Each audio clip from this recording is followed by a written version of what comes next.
Hi అండి, welcome to our channel అమ్మ వంట. ఈరోజు మన వీడియోలో క్యారెట్ కీర్ ప్రిపేర్ చేస్తున్నాను. ఇంటికి ఎవరైనా అనుకోకుండా బంధువులు వచ్చినప్పుడు ఎక్కువ హడావిడి లేకుండా సింపుల్గా క్విక్గా ఈ విధంగా క్యారెట్ కీర్ చేసి పెట్టండి. మిమ్మల్ని మెచ్చుకోకుండా ఉండరండి. టేస్ట్ ఎంత బాగుంటుంది. ఎలా చేయాలో వీడియోలో చూసేద్దాం పదండి. ముందుగా 1/2 kg క్యారెట్ని తీసుకొని శుభ్రంగా వాష్ చేసి ఈ విధంగా పీల్ చేసి తురుముకొని పక్కన పెట్టుకోవాలి. నెక్స్ట్ ఒక చిన్న బౌల్ తీసుకొని అందులో 2 టేబుల్ స్పూన్ కస్టర్డ్ పౌడర్ వేసి అందులోనే పాలు కొంచెం వేసి ఉండలు లేకుండా మిక్స్ చేసుకొని పక్కన పెట్టుకోవాలి. తర్వాత స్టవ్ ఆన్ చేసి ఒక మందపాటి ప్యాన్ పెట్టుకొని 3 టేబుల్ స్పూన్ నెయ్యి వేసుకోవాలి. హీట్ అయ్యాక ముందుగా మనం తురిమి పెట్టుకున్న క్యారెట్ని అందులో వేసి 10 to 15 మినిట్స్ వరకు మీడియం ఫ్లేమ్లో ఫ్రై చేసుకోవాలి.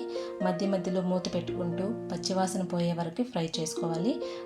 క్యారెట్ ఆరెంజ్ కలర్ నుంచి కొంచెం కలర్ చేంజ్ అయ్యి గోల్డెన్ కలర్ వచ్చే వరకు ఫ్రై చేసుకోవాలి. స్వీట్ ఏదైనా చేసేటప్పుడు హోమ్ మేడ్ ఘీ యూస్ చేస్తే టేస్ట్ అనేది చాలా బాగుంటుందండి.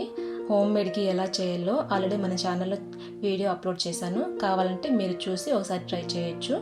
క్యారెట్ బాగా ఫ్రై అయ్యాక అందులో 1 లీటర్ కాచి చల్లార్చిన పాలు వేసుకోవాలి. 5 మినిట్స్ క్యారెట్ని పాలల్లో బాగా బాయిల్ చేసుకోవాలి. తర్వాత అందులో కన్సిస్టెన్సీ థిక్గా అవ్వడానికి ముందుగా మనం మిక్స్ చేసుకున్న కస్టర్డ్ మిల్క్ని అందులో వేసి బాగా మిక్స్ చేసుకోవాలి. బాగా మిక్స్ చేసుకున్న తర్వాత అందులోనే 10 లేక 15 జీడిపప్పు కూడా వేసి బాయిల్ చేసుకోవాలి. నెక్స్ట్ 1 టేబుల్ స్పూన్ ఇలాచీ పౌడర్ కూడా వేసి మిక్స్ చేసుకోవాలి. మీ స్వీట్నెస్కి తగ్గట్టుగా మీరు షుగర్ యాడ్ చేసుకోవచ్చు. ఇక్కడ నేను 1/2 కప్పు దాకా షుగర్ వేస్తున్నాను.